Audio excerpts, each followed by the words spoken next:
My name is Admiral Rachel Levine, and I have the honor of being the Assistant Secretary for Health at the United States Department of Health and Human Services. Happy Pride. Happy Pride Month, and actually, let's declare it a summer of pride. Happy Summer of Pride.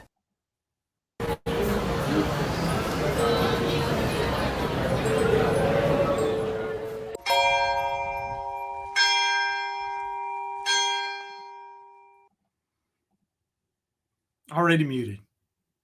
I'm muted. I don't know why I'm muted. I didn't mute myself. Steve did it. Welcome to News from the Pew, where we take all the stuff from around the interwebs and we distill it down to make it slightly less frightening. I am your host, Rick Barrett, otherwise known as The Armed Catholic. You can check out my organization, thearmedcatholic.com, first-class firearms training with a foundation of Catholic social justice teachings, because the two are comparable and compatible. And it looks like it is a skeleton crew News from the Pew. So it's, I just have Steve.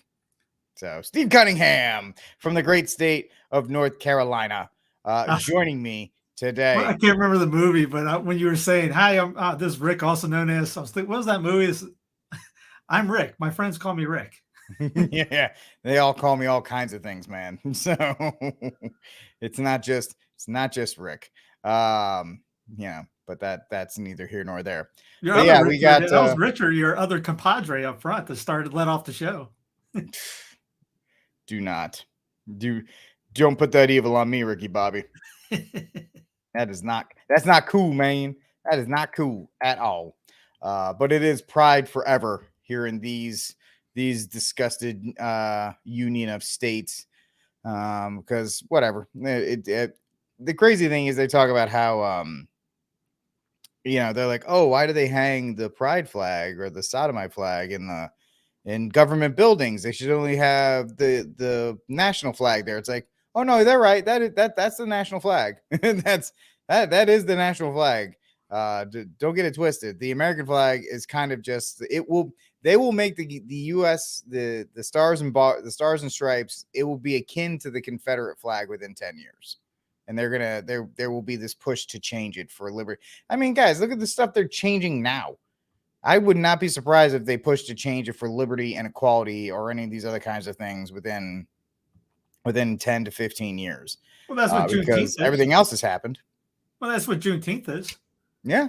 Juneteenth is the real Freedom Day, real Independence Day. The people that subscribe to that religious holy day they don't look at Independence Day, 4th of July as that Independence Day, which, whatever our people want to think on that. I mean, it's just another state-run holiday to me too. So, but these guys are doing something different. They're trying to actually create a new calendar. We've heard that before. Yeah. And it's funny, Whitlock, before he left for his 4th of July weekend, he went on a tear about how much Juneteenth and is a negative, and it was actually interesting. It was the first time, and I've watched this show. I'm a very big fan of him. Him and Delano Squires actually got into it pretty as cordially as possible, but they were on two opposite ends of the spectrum on that one, and it was very interesting to see them go at it. I understand because Delano's wife is from Texas, so he has a different point of view than everybody else. But yeah, as you said, they're trying to separate. Honestly, 2020 was the date where everything separated. You have your BC before, cough, cough, jab, jab. And you have your post cough, cough, jab, jab, and how history is being rewritten. But it's interesting because despite their advancement forward and despite the fact that they're trying to progress everything forward, we're still seeing some stuff be stripped back. And one of the first things we're going to talk about is a decision from the SCOTUS in regards to affirmative action. Steve's got a couple of videos to catch up. These other states that already have banned affirmative action programs implemented that. I think that could provide a roadmap, perhaps, for the rest of the country. I mean, is there an alternative that some states that you know of have been able to have? How do you diversify without taking race into account? What are you diversifying? You're diversifying, White lady people's explains income. Racism. Clarence Thomas, he has criticized affirmative action. That's one of the reasons why he graduated from Yale, and we know that's one of the reasons why he's on the Supreme Court. So that someone like it's actually the reason why he hates affirmative action, because he doesn't want that idea to be barred on his life. He wants to be able to say, I made it on my own. That's what affirmative action doesn't do. Part of his argument, like you're not giving enough credit to people. Real quick, is that they go after Thomas. And it's not just it's not just because he's a Roman Catholic and all this other stuff that we love about him. The man is legitimately, when it comes to constitutional scholarship and the legal stuff, he is a genius and could run not just circles, but trapezoids and all kinds of shapes around these people on CNBC screaming about how it's not fair. These are the people that needed affirmative action, Steve. Well, the people that are screaming about it on the news. It's okay when we do it. If he was for killing babies and all the other stuff that they want, they'd love him. They no matter, yeah, sure, okay. They wouldn't care. They would crown him with the Darth Vader Ginsburg, but he's not on their team, quote unquote. Full of color, that they can accomplish what it is you're saying affirmative action is intended to help accomplish. The problem with that argument is that the issue is not the credit being given to people of color. The issue is the credit being given or the decision on the decision maker side. Yes. That's the problem. The problem is never about whether people are qualified. The issue is whether those qualifications are going to be judged properly by people who are making decisions in such a way that is going to allow the continued access to these spaces by people who have been historically denied them. Let me expand. In minutes, we'll hear from the President of the United States at the White House. Joe Biden will give his first take on a dramatic Supreme Court ruling that guts affirmative action. Right now, I want to get reaction from another 2024 presidential candidate, Cornel West, Green Party candidate and former professor he just put his finger in an electrical shock at Harvard University. Thank you so much for joining me, Professor West. I want to read part of what Justice Roberts wrote in his opinion, which really sums up this ruling. He wrote, quote, "Indifference to race is the only constitutionally permissible means to achieve racial equality in college admissions." You are a graduate of Harvard. You taught there for many years. What is your response? No, my dear sister, it's a very sad day. I think Justice Roberts is so absolutely wrong that this decision, let us be clear and not be deceived, it's an attack on Black people. The question of what do you do with the vicious legacy of white supremacy, in which Supreme Courts justified slavery for almost 80 years. They justified ugly Jim and Jane Crow for another 100 years.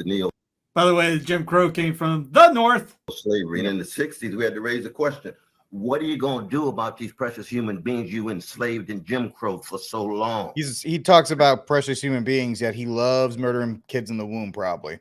Yeah, I don't know. Oh yeah, he's definitely a pro-deather. Yep. And the response was, first, reparations. We'll try to repair some of that with affirmative action. Then it shifted to diversity and said, no, we'll just have a number of different people. Now they say, let's be indifferent to race after nearly 100 years of slavery in your Constitution justifying it. For 100 years of Jim Crow and your Constitution justifying it. The Supreme Court, your Constitution, buddy, it's supposed to be yours too. Yeah, it's pretty much the U.S. government was doing that, buddy. Yeah. I don't know. If you look at the... Do it? Yeah, Lincoln lover. Oh, here's a good one for Lincoln. If for those Lincoln lovers out there, you know when Lincoln said that he didn't like the Black people, he wanted them off the continent and all that. His competitor was basically was out there saying the same thing and was telling the people, oh, Lincoln doesn't care about, he's actually for equality. And Lincoln had to go out and say, no, I'm not for equality. that was just to get voted in the Illinois Senate, which, by the way, the southern tip of Illinois wanted to split from the Union back then before everything went down. But forget about that. Really been a friend to justice when it comes to Black people. Now, what you gonna do with us? How we gonna come to terms with this? Yeah, this is a great point. MLK supposedly wanted a race-free world, and these guys spit on MLK daily.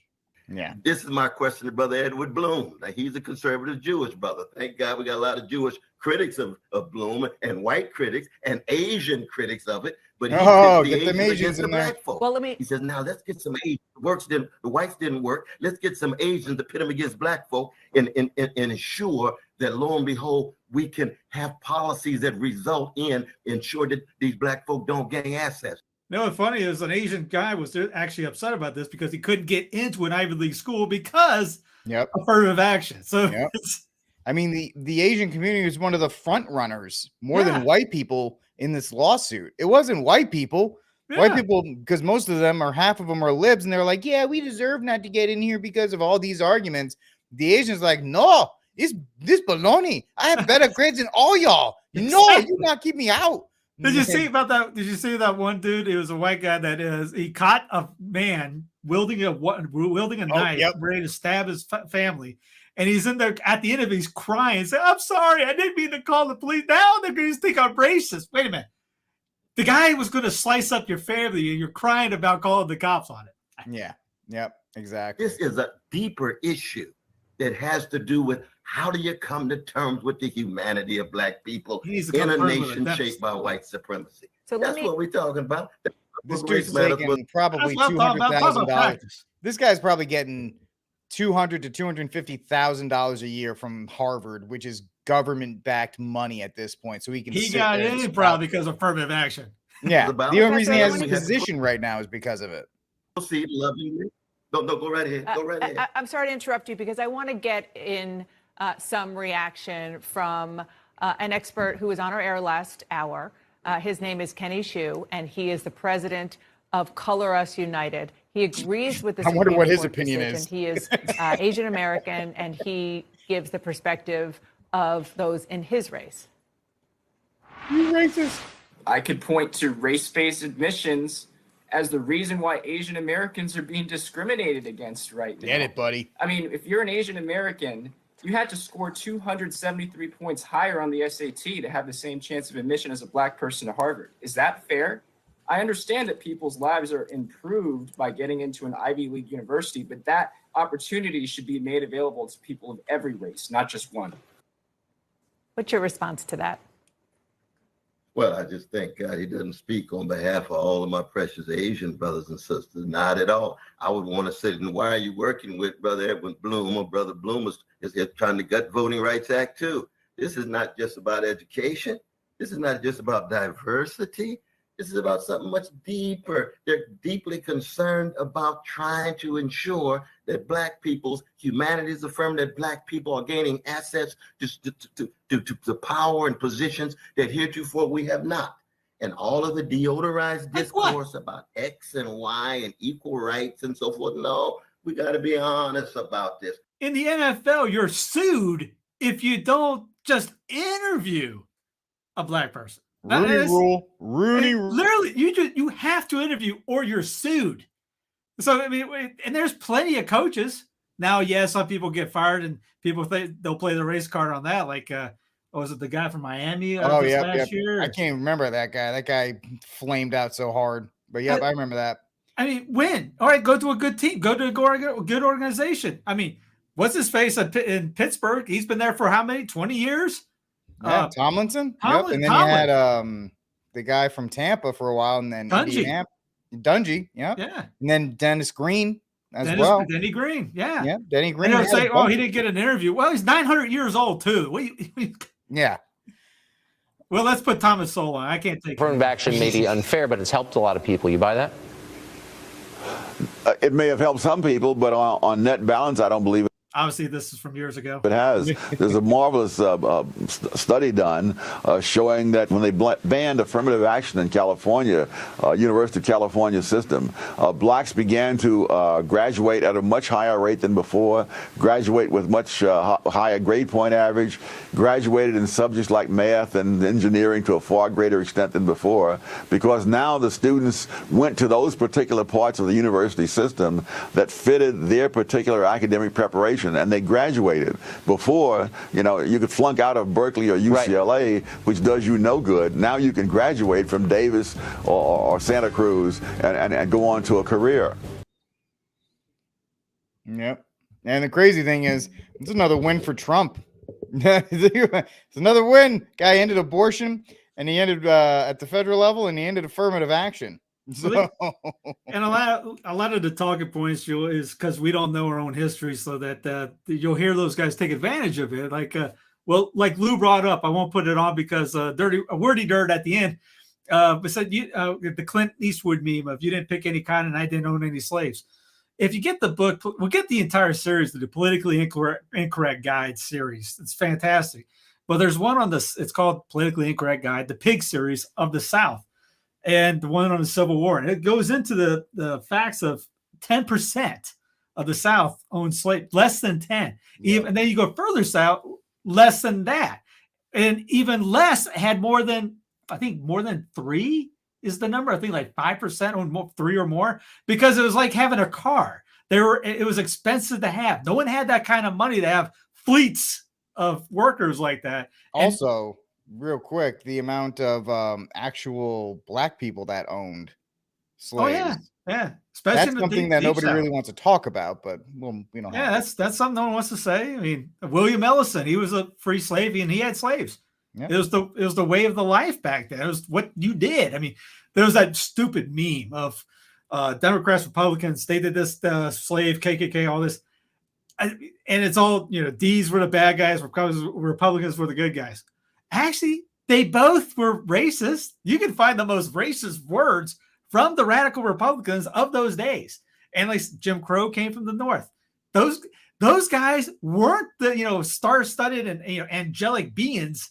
The reason why Kansas went down in the Western movement is they didn't want slaves going. They want black people in that territory. The Southern whites, they had no problem with it. This goes down to when Sherman destroyed the South or after the Emancipation Proclamation. I don't listen to hip hop. If you ever watch South Park, why weren't there revolts? Why weren't there riots when all the men were on the front line?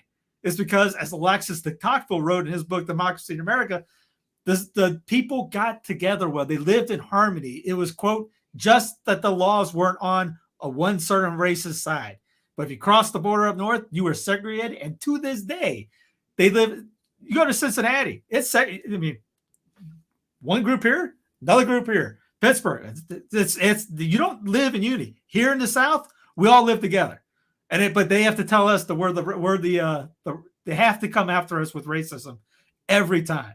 Yep. I mean, it is definitely more class structured up north. The poors and classes are kept in definitely their own segments. I mean, that's really where the term ghetto came from. It wasn't the way it is now. Ghetto just meant, the Italian ghetto, the Irish ghetto, the Jewish ghetto. That was just when you came off the boat, you went to the Irish part of town or the Italian part of town or to whatever. It's just kind of stayed that way since. Yeah, I mean, you had the Polish Church, the Polish Catholic Church, the German Catholic Church, and the Irish. Michael Jones writes about that, the destruction of what's the name? Destruction of the cities. I can't remember the official name of the book, but he gets into that, how they took people from Alabama and threw them in Detroit, and it takes out the whole culture. It screws that whole area up, and then you put the Great Northern Migration. Isn't that what they called it? Yeah, for the Industrial Revolution. Yeah, they were working at the car dealers, the car manufacturers, and things like that. So you can destroy an area like that. When you read John C. Orr, everyone wants to have a Catholic area. Okay, well, you have to create that. It used to be that way. They had to destroy that. Is that whole divide and conquer idea? Yeah, absolutely. And we're still seeing the ramifications of that today. And here's that. I don't know if I told it on here before, but Frederick Douglass was asked about how he figured out he was a slave. He was a free man, and it was because of 2 Catholic Irishmen in Baltimore. They ran upon on he writes in his biography, he ran up upon on the dock, and they started talking to him, and he goes, he tells them what he does, and they're like, "What do you mean? What is a slave? What is you mean your dad?" And he ended up going to Ireland. Notice that he writes, it goes, "I go into a restaurant. They don't kick me out. They don't. I go into here. They don't send the dogs on me. I go into a church. They don't yell, 'Get out, blank.'" He goes, "And I figured out they're all the same. They're all Catholic." Yeah. Universal Catholic Church. That's the pillar of civilization. People laugh when I say, "Hey, man, the Catholic Church built Western civilization." And they're like, oh, yeah, man, nobody else can't point to anybody else. It is the Catholic Church that did it. And hey, if you want apologetics on, get the book Pope Fiction by Patrick Madrid. He has a chapter on the documents produced by the papacy on slavery for centuries, obviously in the old world, in Europe and South America, etc., and even in North America. And there's like 7 or 8 documents covering 4 to 5 centuries, 6 centuries, and consistently. You don't hear about that in your state-run education indoctrination camps, aka schools. It's actually funny. We're talking about this. I went to a Novus Ordo mass. I know 2 weeks ago in Killeen. I'm very close to Killeen, and Killeen, because it is a military town, the Catholic Church was packed, and it was definitely not a lily white mass, to say it correctly. And it was awesome, because I kind of just sat there and I'm like, yeah, this is how the Catholic Church is supposed to be. One universal Catholic Church. Doesn't matter about any of this other kind of nonsense. We're all here because of him. And that's the way it really should be. And that's why I hate the Catholic Church that much. That's you see that at trad masses a lot too. I remember back in Denver, there'd be a Vietnamese family to our right, a Spanish family in front of us. Yep. Another nationality to our left, behind us, someone else. I mean, it was, but everyone knew una voce, one language. Thomas Woods writes about that in his book, Sacred Then, Sacred Now, how back in the World War II era that everybody would go to the mass, but maybe the U.S. Troops would come out during the sermon and smoke a cigarette because the homily was in Italian and they didn't know Italian, or it was in whatever they didn't know. So the people that didn't know would go out and have a cigarette and then come back in after the homily was over. Yeah. So I mean, I'm not going to lie. When my wife and I used to go to Spanish masses a lot, that was kind of me too. I was like, I don't really know what's going on, but it doesn't really. You see that with a lot of conservatives. I mean, what's his face? Jason, who are we talking about? Whitlock is problem on that, because what did they thought? Black Baptist churches. So it's not just segregated Protestantism, but they segregate the race in it. We got one right up the street. They might look at you funny if you just drive in on that, because it's you're not. It's almost like you're not welcome. But again, that's because that mindset. We got to divide ourselves instead of uniting ourselves. They don't grow the parish by, hey, let's ask these guys over here to evangelize over here. No, that's just us. Yeah, and that's a weird mindset. It is, but that idea is very much like that Protestant nationalism kind of thing that is very prevalent around all that. And you can hear it in Whitlock or any of the other people that he brings on, or anybody. I mean, honestly, like they've woven everything. You've seen the cringe, like, American Bibles that are like half the Bible and half like the US flag or whatever these things are. Oh, man. All that kind of stuff when you see those. And it's just that it's rooted really deeply in that and in Protestantism and all that. Well, before I put up Michelle, our future President Obama's thing, down the street from me, there's a neighborhood called 1776 that they're establishing. You talk about nationalistic. You have to say the pledge in the morning. Yep. You have to put a flag up on your house. You have to obey the U.S. Constitution, which I have no idea why some street in Gastonia, North Carolina, has to obey the federal Constitution. What about the North Carolina Constitution? Yeah. And there was a couple other things. I'm reading it going, you're kidding me, right? Yeah. You're so free. You're forced to do this. Yeah. You're so free that the 14th Amendment pretty much bars you from having any individual freedom at all, because you're going to get crowbarred in with the magical miracle amendment that will force everything upon you. Oh, I'm sure. Yeah. We still haven't seen Michelle's thesis, have we?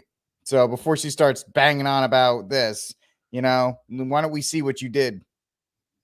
And she says, my heart breaks for any young person out there who's wondering what their future holds. Almost the same ones that they say about the end of Roe and what kinds of chances will be open. Or same like in Florida, the anti-LGBT MAP, they just switch out the cause. Yeah, exactly. It's exactly right. Yeah, just all right. White out, insert here. You can see Seamus kind of like, when he fixes the memes.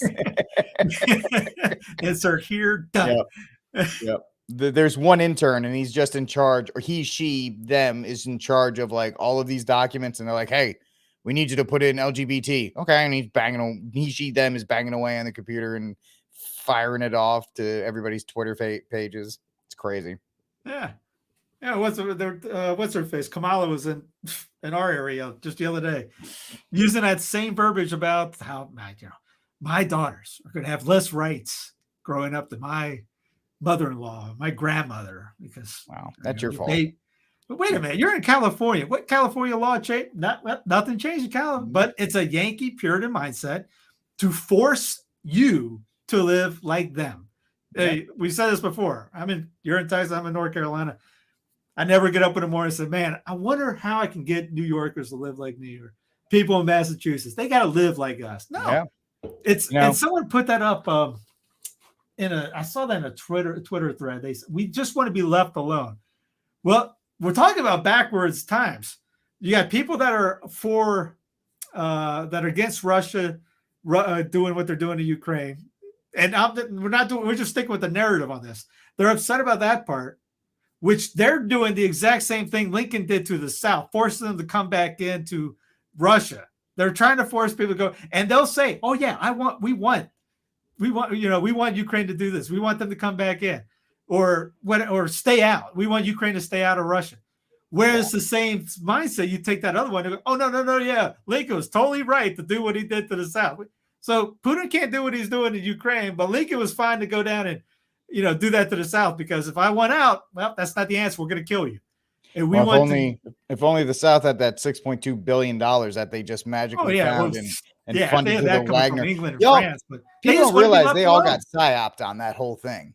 They just want to be left alone. That's the same thing you hear. We want to be left alone. You, citizen, watching, wherever you are in England, Australia, wherever, you want to be left alone from your government, and they're not going to let you.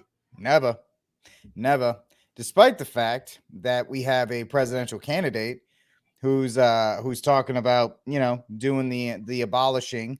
That was one Ron DeSantis. He was up on with Fox, and this is what he had to say about potential presidential ambitions. Eliminating any agencies. I know conservatives in the past have talked about closing the Department of Education. Would you do that?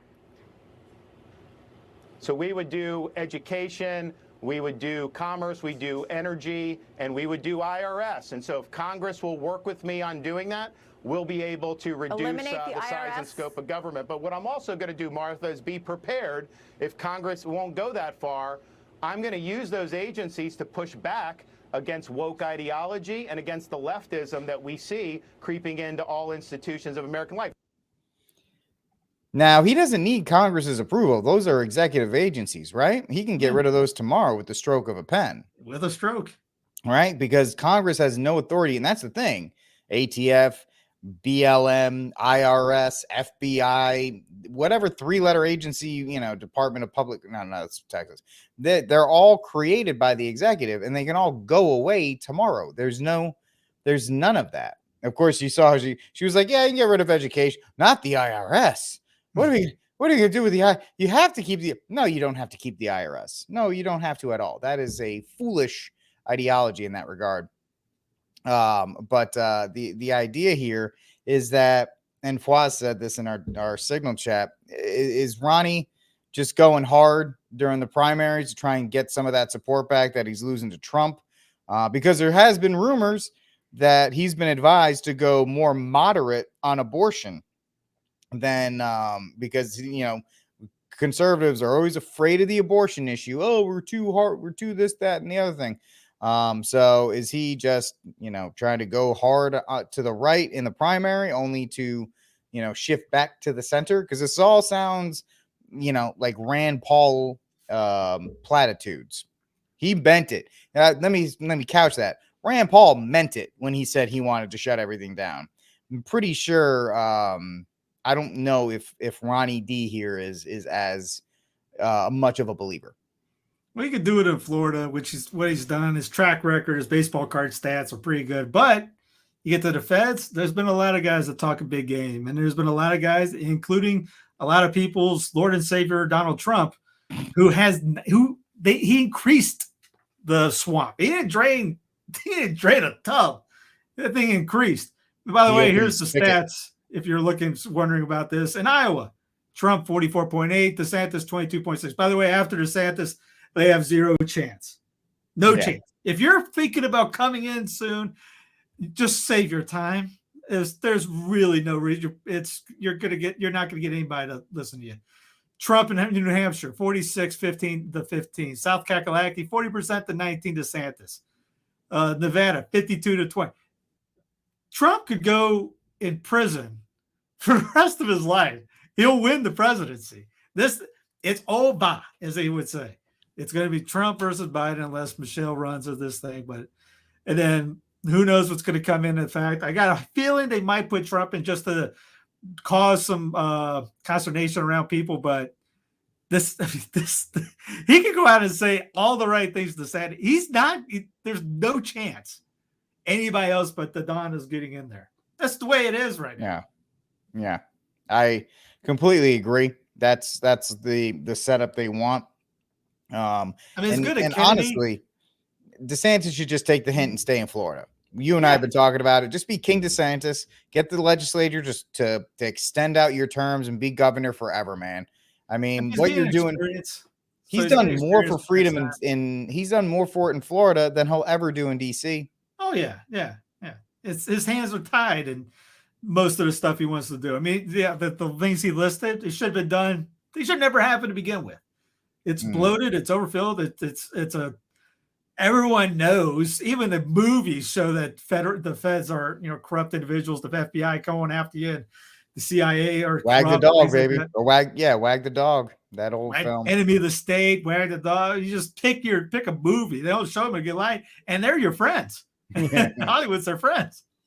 There's no and RFK. That's great that he's running for them, and guys like Bill Maher are out there talking about how the Democratic Party is off their rocker, and which is fun to watch. Watch in a sense, but he has no chance. That's great. I mean, he's getting the message out there. A lot of people don't know what he's saying. YouTube's going after him, cutting him down. I think we have an article about that, right? Yeah, YouTube removes. There it is, right here. Removes Peterson video. I was going to watch that too, and they removed it. So they're literally going after that because of the V word. Obviously, I've seen this information. They still do it. That's why I don't put a lot of a lot of things up on YouTube. Yeah, but they're not going to let him go. He's going after He's going after the heart of DC, which is Big Pharma. As he mentioned before, I've mentioned this in the Full Measures TV show on autism, where he talks about Big Pharma runs DC. That's everyone. Everyone's in pocket, and it's done. You can't beat that. I mean, we should all be. Does it shock anybody? Because, every single thing is sponsored by Pfizer. Yeah. So, I mean, I know a lot of people don't pay attention to that stuff, but even if you paid half attention, you would figure it out. Yeah. Now, let me just get on the soapbox here with Kennedy. I'm getting kind of annoyed. Yes, he says the right thing about pharma, right? He does. But the dude is a liberal. He just said last night on his little Newsmax town hall that he'll sign an assault weapons ban if it comes to his desk. That's not pro 2A like he was saying before. The guy is a Kennedy. The Kennedys are responsible for the Northeast not being Catholic anymore. You people got to stop falling in love and tripping over yourselves because one guy stumbles out of nowhere. Trust fund baby. Oh, he looks so jacked. Look at him do push-ups. The guy's had a trust fund and a personal chef for 60 years. Of course he does. All right. He's not your bud. He's not your friend. He's not your bro. He doesn't give a rip about you. He is a Kennedy, and Kennedys are objectively evil. So he's singing the right song. He's got enough people who've told him, hey, maybe he even half believes his jib-jab nonsense. But I'm telling you, stop on the he is literally sent in to split the conservative vote in 2024. Because people who don't like Trump, they'll vote for Kennedy if he's an independent. Those pro DeSantis people who are anti-Trump now, they're going to push all those people towards Kennedy. And if you don't see it as a psyop, y'all, I love you, but you're dumb. And that's all I have to say about that. The end of speech. I didn't see you move higher on that soapbox, but no, Anne's right went about, lower. Anne's right about the Canada thing, but it's all over. It's everywhere. Europe. I mean, every country in Europe, every state in Europe, Asia. Russia's not Russia. They're in there too. Yeah. If people go Russia. I had a guy tweet me out and say, "Does anybody know any articles about how Russia's the saviors of all things normal?" No, that's not they're part of the end time agenda as well. I mean, here. Did you guys see the climate clock?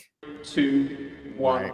King Charles helped turn on a climate clock at a summit in London this afternoon. It triggers 150 similar clocks across the major cities of the UK, counting down the seconds to 2030. The estimated what year? Deadline for limiting climate change to 1.5 degrees above pre-industrial levels. But the UK's climate watchdog had a stern warning for the government today. The Climate Change Committee said it's confident that the government would meet its own legally binding targets for cutting emissions by the end of the decade had fallen markedly. And from the I told you so file. Is that if you think about the benefits of digital money, there are huge potential gains. It's not just about digital forms of physical currency. This came out yesterday. This is going on this week. Can have programmability, units of central bank currency with expiry dates. You could have, as I argue in my book, a potentially better and some people might see it as a darker world where the government decides that units of central bank money can be used to purchase some things, but not other things that it deems less desirable, like, say, ammunition or drugs or pornography or something of the sort. And that is very powerful in terms of the use of a CBDC, and I think also extremely dangerous for central banks. Because ultimately, if you have different units of central bank money with different characteristics, or if you use central bank money as a conduit for economic policies in a very targeted way, or more broadly for social policies, that could really affect the integrity of central bank money and the integrity and independence of central banks. So there are wonderful notions of things that can be done with digital money, but again, I fear that technology could take us to a better place, but equally has the potential to take us to a pretty dark place. Oh, it'll take us to a real dark place. Now, if I was DeSantis, who is out there saying that Florida will not have CBDC, why isn't he calling that out too? Call out on in the Fed. If I'm president, there will be zero chance in HD double hockey sticks that we're going to have CBDC. We will not have digital ID. You will be able to travel. Glenn Beck just the other day found out about the travel ban. I'm literally going, how? This is a guy that wrote a couple books on the reset, talks about it as much as it puts out 16 videos a day, writes more books a day. And he just found out that they're trying to ban travel. And there's a PDF that's been out for 2 years. And he's literally reading from it. Heathrow and all this would be down at the end of the year, and there's zero travel after that going. I had to listen to it again going, there's no way he just found this out. Yep. Yeah. I mean, it's absolutely insane. Also, they're starting to say, this is from my home state of Rhode Island, states looking into taxing drivers by how many miles they travel. And Connecticut is participating in a new study of mileage-based user fee. Yeah. So, you know what I mean? And they don't have to do much because all they got to do is tap into the black box on your brand new car. And they'll be able to do that. And there's another tax that blue states and eventually red states will all get into, because if there's one thing that they will never say no to, like a fat person at a buffet, they will never say no to more tax money. And Fed now starts in 4 days, July 4th over here. And it'll probably be, I think it's going after the people that are already on the dole now. And it's not going to affect us right off the bat. But wait till it gets inches in a little bit more and a little bit more. And the only way people are going to go nuts is I'm waiting for Mrs. Jones, who might be a single mother of 5 or 6 going into Aldi's and trying to have to use a QR code. Or wait a minute, maybe she has the CBDC that has expired already, but when she went in, she thought she had that money, and maybe I'm hoping this kind of happens, and she goes nuts, because if you're on the dole, you're not thinking about it. You're thinking, my free money, but it comes with little asterisks on that thing, you're not going to be able to buy X, Y, Z. You're not going to be able to use it. You're going to have to use it a certain amount of times. If they're not used to that, I can see that backfire, which would be a good thing, which might be something we need. I mean, I don't know. You saw the act locally, think locally thing. You saw the Pizzagate thing? Yeah. Oh, yeah. Or show my Patrick Henry of Domino's. Oh, I'm so upset by this, and I'll tell you why. Our teachers and first responder here. I didn't know Anthony had a part-time job as a pizza thrower. Now we have become is he related to Anthony? Probably. It's a damn shame. You heard of the Boston Tea Party? Well, this is the Boston, New York. This is the New York Pizza Party. He's got it written down and still messing up. Give us pizza. He's got it written down where he lives. Give us death. Now, if he was going to do that, give him a little Caesars. I was about to say, hold up. Here's what you do, man. You keep the box, but you put in Little Caesars or Domino's. Look at those delicious pieces Look at those delicious pieces of pizza being tossed on. You're just as much as a villain, sir. You're just as much of a villain. I cried. You didn't see Patrick Henry wasting whiskey or bourbon when he gave his speech. Come on, man. Think. Yeah. Come on, man. Look at this. Gorgeous, delicious. That's like good pizza, too, man. Tossing that on the side. Well, give us death. I do appreciate the sentiment.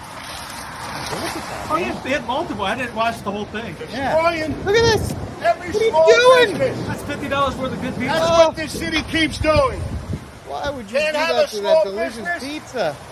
At least That's a eat crime. Can't have pizza. New York City is nothing without pizza. And you're wasting it. Oh. You man, I mean, come on, buddy. That pizza could have been used for the poor. Oh. For the poor, my stomach. Boston my Tea stomach could Party. use these. This is You're the gonna waste New it York like this. Pizza Party. Give some to the cop. You know the cop's like, hey man, can I get one of those? But you're gonna waste it. Can I get one? I didn't watch the cut version. I appreciate the sentiment, but I cannot get behind a man that would waste that. I can't.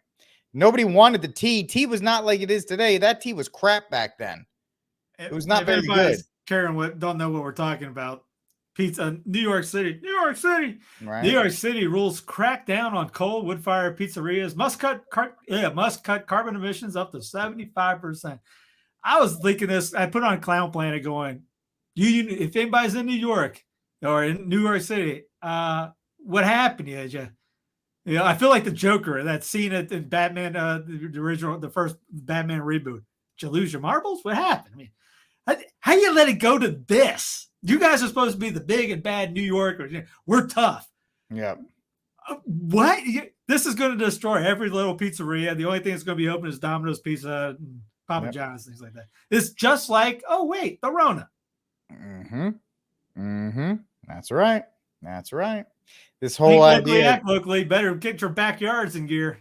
Yeah, you better start building your own underground wood fire pizzas. Contraband.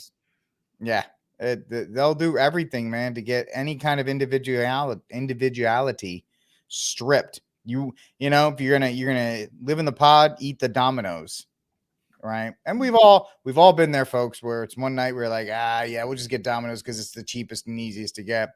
But that'll be your only option.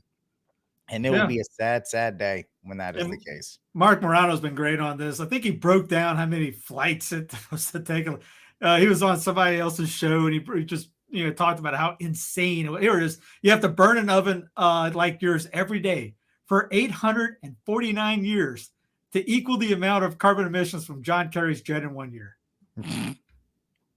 Yeah, but I mean, are we shocked at this point that rules for thee and not for me? They'll have wood fire pizzas on their private planes. So just to kind of rub it in at that point.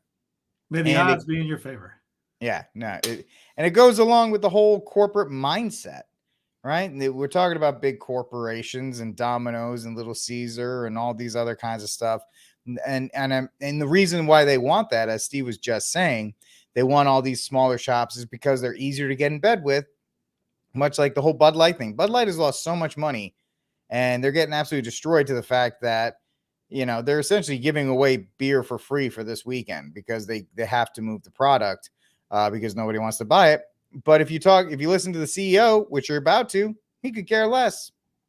This moment in America with trans issues at the top of a Republican social or conservative political agenda, knowing what you know now, if you could go back, would you send this can to this one person again?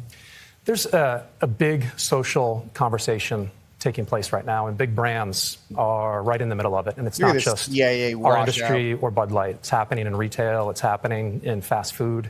And so for us, what we need to understand is deeply understand and appreciate is the consumer and what they want, what they care about, and what they expect from big brands. So this is part of why you're getting it from all sides, because I asked you, would you do it again? And people on the trans rights side of things, supporting that community, want you to say, yes, of course, we want that fortitude. And people on the right would criticize you for saying yes. So where are you on the issue? I mean, was this a mistake? Bud Light has supported LGBTQ since 1998. So that's 25 years. And as we've said from the beginning, we'll continue to support the communities and organizations that we've supported for decades. Fresh out of, but as we move forward, we want to focus on what we do best, which is brewing great beer for everyone, listening to our consumers, being humble and listening to them, making sure that we do right by our employees, take care and support our partners, and ultimately make an impact in the communities that we serve. I wonder how many trannies drink beer in general. Yeah.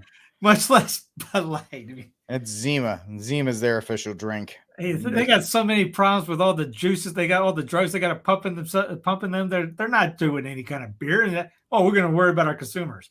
Right. Where's the BS? Remember the easy button? That was a BS button once. You hit that, it goes, BS detected. Yep. I remember those. Those are always fun to hit. Boop, just to make sure people understood it. And the fact that, the people, I don't believe they are, but you would hope that the whole Bud Light, Target, the whole saga just realizes how intertwined, or even just 2020 and all the things that took place there between mandates and relationships with certain organizations that kind of came out of nowhere, how intertwined and how dependent big government is on big corporation.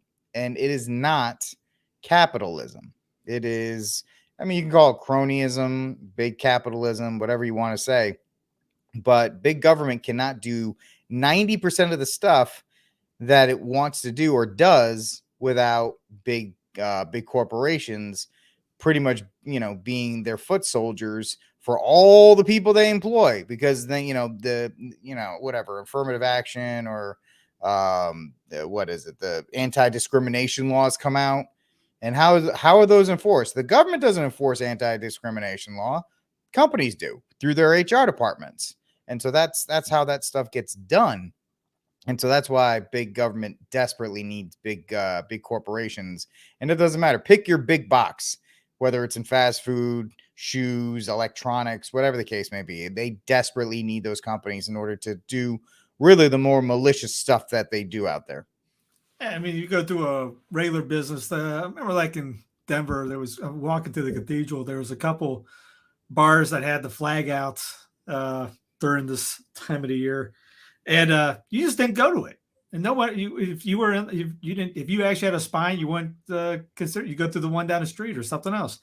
But if you got together and you put your money, hit them where their pockets are in the local sense, you watch them sing a different tune real quick. These guys, the corporation guys, they do not care. I'd be interested to see how much beer they sell on 4th of July, because everyone, their brothers are going to be out there, woo, shooting off fireworks. They're going to get Bud or Bud Light. They're going to get Miller Lite. They're going to get all those guys are in on it. Yep. Bud Light was just a little bit louder this time. And maybe they were just trying to touch the water. I don't know. It was absolutely a trial balloon. Yeah. 100%. Hey, all these guys, they're all for it.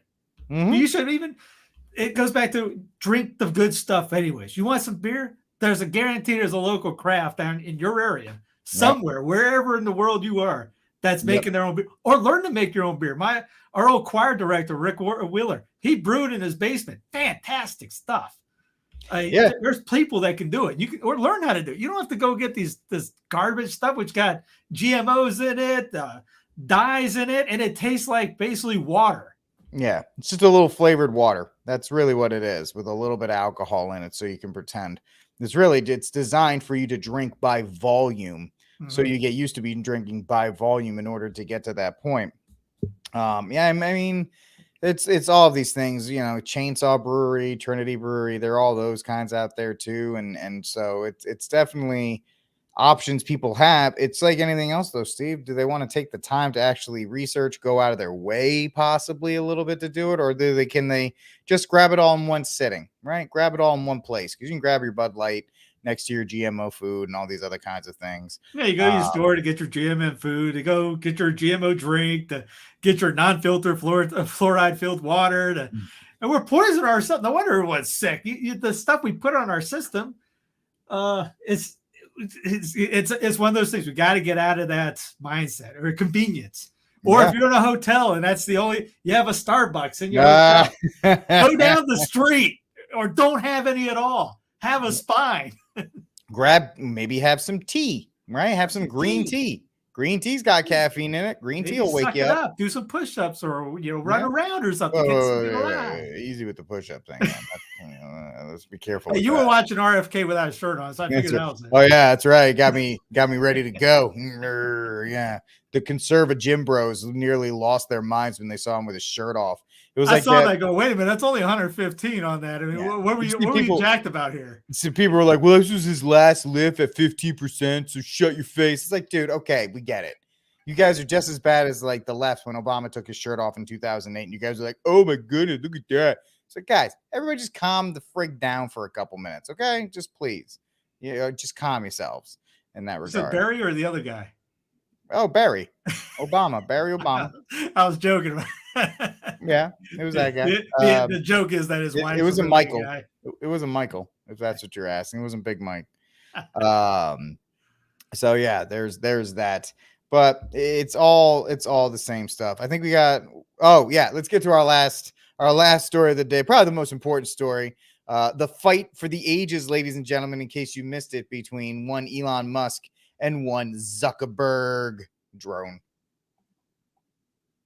Possibility this is really going to happen? Well, just to give some clarification. So what he said is Mark Zuckerberg responded with "send me location," which is something that Habib Nurmagomedov says when people challenge him. So that was what "send me location" meant. And I was talking to both Elon and Mark last night. Both guys are absolutely dead serious about this. Now, wait. Tell us why you say that. Because they both said, yeah, we'll do it. They both want to do it. Mark Zuckerberg hit me up first and said, is he serious? And I said, I don't know. Let me ask him. I asked him and he said, yeah, I'm dead serious. Obviously and I agree with you, Harvey, this would be the biggest fight ever in the history of the world.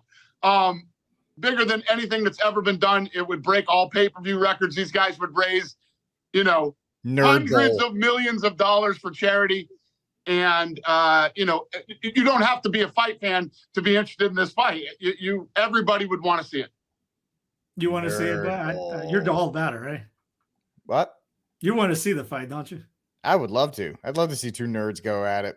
I mean, let's be real though. I mean, Zuckerberg he's a drone, so he doesn't feel pain. So there's an issue. Well, actually, it's going on right now, isn't it? No, the fight's not there yet. I know Musk is training. Oh, no, that's right. I forgot.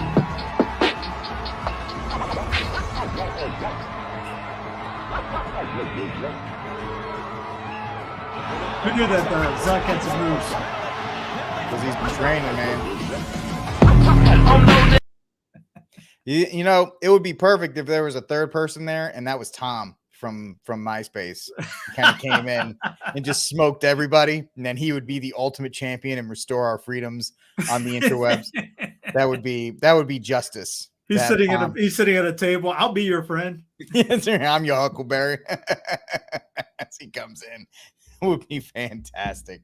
Oh, but it's another distraction, like having these two fight or whatever you want to call it. It's just so dumb. Speaking of distraction, for a while I was on the money, and we were talking about the distraction of the USS Titanic submarine thing that went down. I mean, we talked about Thursday. That was when it came out, when everyone was all really big and up on it. But right, Sunday was when they knew about it. And everyone and their brother was talking about that for days. Yep.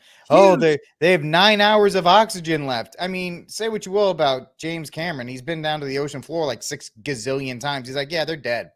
He's like, they're dead. They've been dead for 4 days. And people are like, no, they have like 7 hours. He's like, nah, dude. That thing imploded. That thing was put together with screws and duct tape. Okay.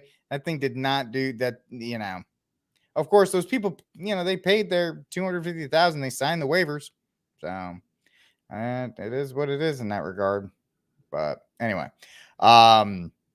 yeah. So I think we've gone through everything here. So it is time for the cry room and the saint of the week. So who you got? For saint of the weeks, I'll go with these guys. Family Day. We're not cool enough in our states to do something like that.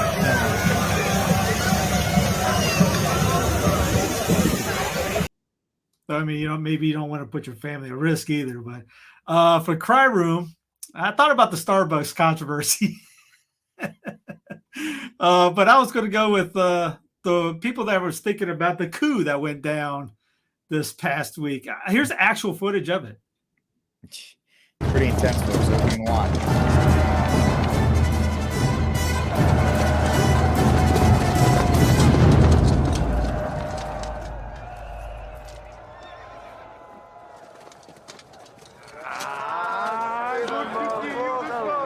Yep. Hope you like that.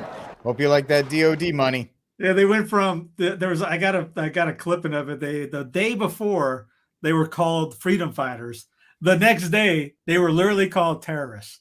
Yeah. So, yeah. It's ridiculous in that regard. Absolutely hysterical.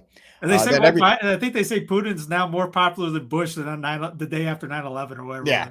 I mean, there's so much stuff when you look at people who actually study this and not the idiots on Twitter who are like, this is it. This is going to be freedom for the Russians. It's like, first of all, the devil you know is better than the devil you don't. You get rid of Putin, it's not going to be like springtime in Russia. It's going to be civil war in Russia for a couple years, and you don't want that going on. Say whatever you want about Putin. He's not perfect, but he's kind of like Gaddafi in Libya. Gaddafi was the guy that was holding back all the migrants in Africa. He gone. Look what's going on now. So that's another example of the devil you know is better than devil you don't. And secondly, all the wrong people were cheering for the Wagner group that for those 2 days. He's like, yeah, that's the first reason why I don't believe any of this. Because you people are like, oh, it's the end. It's you people were telling us that the Ukrainians were defeating the Russians, and it was like, nah, it's not the case at all. Well, if no one knows what there's a 3-minute clip from Judge Knapp with Scott Ritter on the situation. Troops have pushed through the city of Voronezh and are heading towards Moscow. They're being actively engaged by Russian air. Helicopters are destroying Wagner vehicles on the highway. This isn't a machine gun nest that's being established out of Moscow. Thousands, tens of thousands of troops are being assembled, including heavy armor, artillery. And Putin has basically said, take the gloves off, put this thing down, and put it down now. The Chechen forces, the Akhmat special forces, are being sent to Rostov right now. This is not a situation that's going to last very long. It will be violently suppressed, or at least attempted to be. Wagner made certain assumptions. Prigozhin made certain assumptions. So what a lot of people didn't know is that 2 days ago, prior to this, the Ukrainian intelligence service, they had a series of covert cells that were being positioned in Moscow, were uncovered by the FSB, Russian security, and rounded up. It appears that these cells were supposed to be in place in Moscow so that as Prigozhin began to move towards Moscow, they would carry out a series of attacks, explosions, terrorist events that would terrorize the Russian people, reinforce the notion that Putin was an ineffective leader, and therefore the people of Moscow would welcome Wagner with open arms. This is a concerted effort between Wagner, the Ukrainian intelligence service, and their Western sponsors, in particular the British, to achieve what they've always been looking for, which is what they call a Moscow Maidan moment. We've discussed this. The only way that Ukraine could possibly win this war is if Russia implodes. And having been defeated on the battlefield, we see that, kudos to them. They recruited Prigozhin. There's no doubt in my mind that Yevgeny Prigozhin is working on behalf of foreign intelligence services, carrying out their tasks, and that task is to collapse the government. It goes on for about 20 minutes, and if you want to check out more, as Corbett had a good little hour and 30 minutes on what happened out there with Rolo Spisky, however you pronounce it. But anyways, back to you. All right. So my saint of the week is the Allen police officer. There was body cam footage released yesterday of the shooting that took place earlier this year, and shows the Allen police officer stopping what he was doing. And I mean, I'm not going to question, but he like ran the entire outside mall. And if you've ever been to an outside mall, those are pretty big, and a lot of places to go to get there. And so I give him credit for that. He ran to the threat and he ended the threat. So he's my saint of the week, because you just heard, I don't know if you all just heard, that cowardly police officer in Parkland, the guy that hid in the stairwell while all those kids died, he was just found not guilty. So it shows you how much there is justice there. So that's it. My cry room is Archbishop Hartmayer from Atlanta, who decided to drop a couple days ago. He put out a call to end gun violence, saying that public officials must put into practice, quote unquote, common sense reforms, which are all Democratic things: ban on assault weapons, universal background checks, blah, blah, blah, blah, blah. And then down here, he said North Carolina, South Carolina, and Georgia are all in the same province, as faith leaders came together at the Cathedral of Christ the King on Tuesday. We cannot stand by and silently accept that tens of thousands of people are dying by gun violence each year. Same thing I had when the Bishop of Newark did his thing. Where are you guys with your Eucharistic processions? Oh, here's the line that really sent me into a tizzy. The Archbishop called upon parishioners to contact their local lawmakers to express their concern. Why isn't the Archbishop calling on his parishioners to drop to their knees and pray rosaries? Why isn't the Archbishop telling his parishioners to reach out to other people in the community? Why isn't he telling his parishioners to go out and help those single family homes where you're going to see kids get into gang violence, which is an uptick in that gun violence statistic? Nope. This guy doesn't believe, apparently, in the supernatural power of the Catholic Church and the universal Catholic Church, because he's running to big daddy government to solve all these problems instead of, putting the work in. I'm pretty sure the Archbishop of Atlanta doesn't go to the south side of Atlanta a lot, or go to the more dangerous parts of Atlanta. He maybe not that much. Doesn't go to Turner Field? Yeah, he's not going to those places while he's begging for more gun control. You know what? And people have argued with me. Gun control is a socialist communist position. And some people, well, you can argue for it. No, you can't. You're a moron. You can't do it because it's a communist socialist position. And the Catholic Church has argued against communism and socialism forever. So don't give me this nonsense. And so, Archbishop, please do me a favor. Lead your flock. Don't try to have others do it for you. All right. And if you ever been on MLK Boulevard in the big cities, people usually say run. Hey, where are you? I'm on MLK. Run. Run. Right. That's MLK in any city. But Denver has an MLK. It's right. It's parallel to I-70. And it was my go-to during Uber days to get somebody to downtown from the airport. It was like 4 lights. Nobody was ever on it. And it was a neighborhood. It was peaceful. So every time I would do it just for fun. I'd get somebody from Chicago in the car. I said, hey, looks like there's a little bit of traffic up ahead. I'm taking the back roads, taking you down to MLK. What? No, you don't do that. I'll get out. I'll walk. Right? I mean, Washington. We'll zigzag through it now. But yeah, it was Pleasantville, USA, actually. Yeah. I mean, Washington D.C.'s MLK is probably the worst of the worst. But that's just Washington D.C. in general. But that's my cry room and my saint of the week, which will wrap up this skeleton crew news from the pew. We'll see you next week. It may be the high holy day for these United States, but it's 2 days after. We ain't taking the week off. We'll talk to y'all I next see week. another liturgical calendar. Yeah, right. For my co-host Steve Cunningham, I'm Rick Barrett, The Armed Catholic. Check out my website, thearmedcatholic.com. God bless and viva Cristo Rey.